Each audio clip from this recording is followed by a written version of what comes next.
Hey folks, hope you had a Merry Christmas. Wrath coming at you with an update on the Killing Fields for the Endless Battle event. Want to demonstrate what I did and how I think you can definitely push the high 40s, and if everything goes well, potentially even 50s for damage on this specific event. So why don't we start off with the characters, and I do want to preface by saying everybody's going to be X30 and hyper evolved. I will talk throughout the fight about what makes some of the key differences between the low 40s and the high 40s and potentially into the 50s.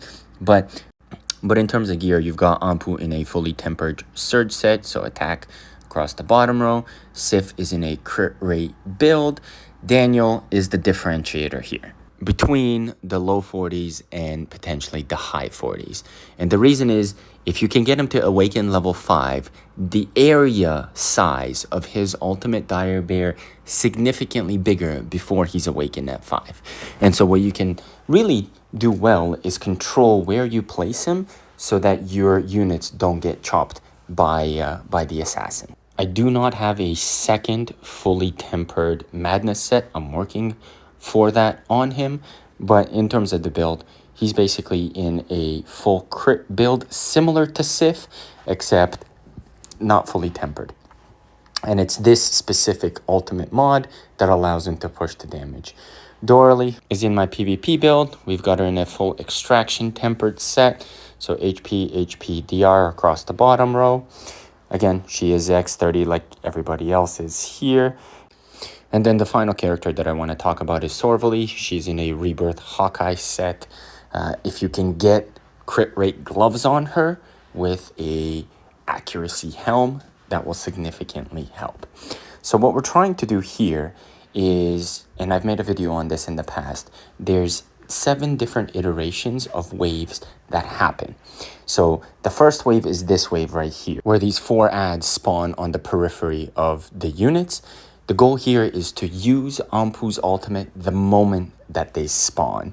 The timing is very finicky because right after these guys, it goes into a Bailey mod in the center, and then after Bailey, after the center, it goes into Rakana and Randall on the right. And so what you'll notice as the fight goes on is I'm really trying to get Anpu's ult off the moment that those 4 mods are up. Every 6 iterations, you get a secondary wave that spawns, and you just saw it right there, like 7 additional assassin units.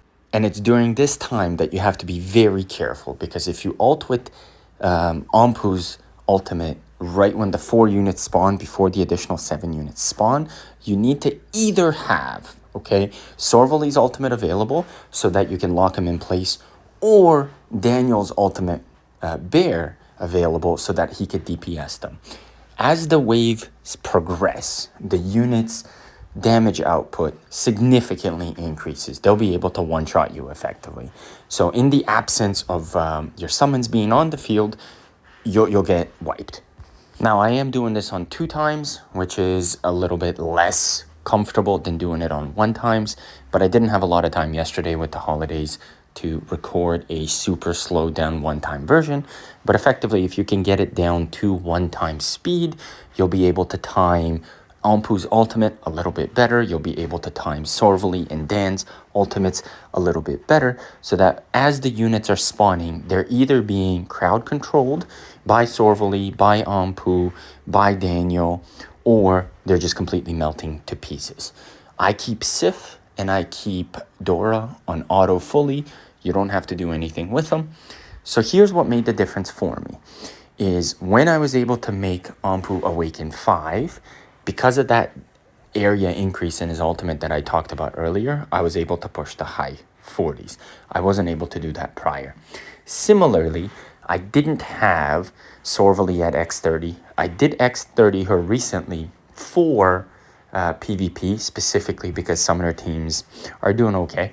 And so the combination of her X30 and Daniel's awakening at level 5 did help me push into the high 40s. So I think this one was one of my best runs, around 47, give or take. Hopefully that helps you guys out. Let me know what you think, and I'll catch you on the next one. Peace.